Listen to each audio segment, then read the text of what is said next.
trees have no central nervous system. If I were to take a machete and give one a whack, it's not gonna feel a thing. At least I hope not. And yet, even without a brain, trees have a way of thinking, so to speak. They can react in real time to their external environment and actually change their physical form in order to respond to threats. And they do it through energy allocation. Now, for me, this is one of the coolest aspects of trees, and it is so important to understand because it is a core principle behind so much of what we do in forest management. So you're gonna wanna pay attention. So let's go see how this works. All right, so let's start out with this little seedling. Now, this seedling feeds on sunlight. It needs sunlight to survive and photosynthesize, but it's under a dense canopy, so all it's getting right now is just crumbs from the dinner table. Every small amount of energy that this little seedling receives is going to be used for respiration, just to keep the cells alive and the metabolic processes active. Now, the game our little friend here is playing is a waiting game. He's trying to run out the clock and hope that a larger tree above him dies out to open up some spaces in the canopy and let more light to reach the forest floor. So he gets a little more energy that he can put towards more growth. Now, the vast majority of seedlings die during this waiting game. It usually just doesn't happen. So if a tree produces, I don't know, 1,000 seeds in a year, a very, very small percent of them are actually going to move on from this little stage right here. Now this guy is a lucky little bastard because his waiting game paid off. I harvested my stand a couple years ago and now there's plenty of light reaching the forest floor. So this one is going to survive. His buds are starting to break and he's gonna have a year of increased energy intake.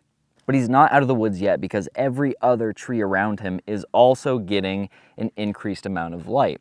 So it isn't going to take long before the trees around him fill in that empty space and once again leave him in the dark. So he has to use every bit of that excess energy he's now producing past respiration to grow up and towards the light. And that's exactly what's happening here. This is what happens when trees get more than the bare minimum amount of sunlight. They have to grow up and pierce the canopy as quickly as possible because all the other trees are growing around them and they don't want to be left in the shade. So here we have a lot of balsam fir trees that are growing vigorously, but they're competing fiercely with one another. And pretty much all of the energy that they're receiving is getting put towards vertical growth. They're growing up towards the light. So the resulting tree is extremely tall and spindly, and that's going to create problems in the future.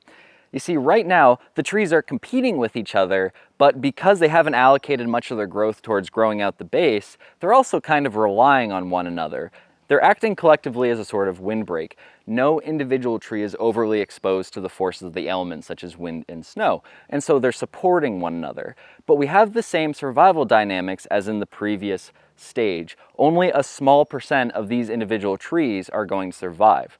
The rest are going to die out. And when there is one remaining tree, that tree is going to have a problem because it will no longer be able to rely on other trees around it. But that tree is going to be in luck because it will have successfully escaped competition. It will have all the sunlight it could ever ask for. And that's what happened with this ash tree right here. This tree was reserved from a previous harvest, and so when it was left by its lonesome in a harvested stand, it had all the light it could ever dream of, but then it had to face the elements all by itself. It had to face immense wind loads and snow loads, etc. And so this tree maximized its foliage, it turned itself into a giant woody power plant, and it took that excessive amount of energy it was producing and put it towards diameter growth.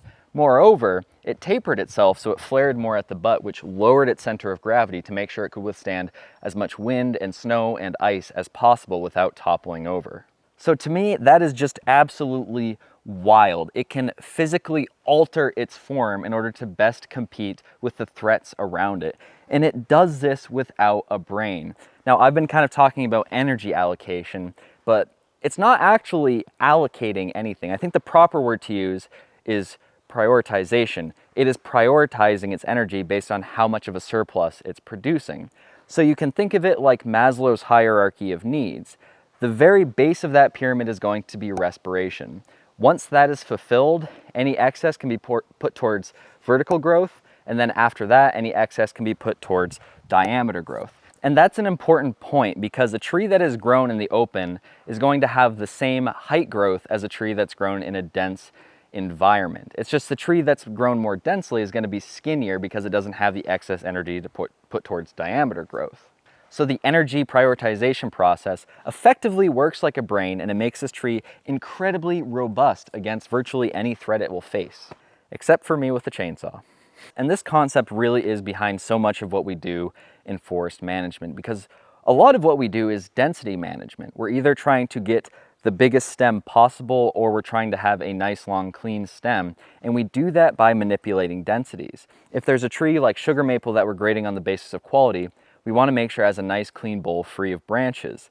And to do that, you grow that tree in a denser environment, and then at a certain point you want to get that wide bole, and so you thin them out a little bit and so they can put on that diameter growth. But for softwoods, it's usually all about that volume, either per tree volume or per acre volume. So a lot of our density decisions are more mathematic. But in either case, it's about manipulating that tree brain to get the products that we want. So that's all for now. Just wanted to make a short video about this concept because it's something that it never ceases to fascinate me. And like I said, it's important to understand. But if you want to learn more, I talk more about some of these principles in my book, How to Read a Forest, which you can get for free by following the link in the description and pinning the first comment below. And that will give you more of an overview of qualitative and quantitative management and how some of these density decisions are made. So if you're interested, I recommend you go and give that a look. So that's all for now. I'll catch you guys later.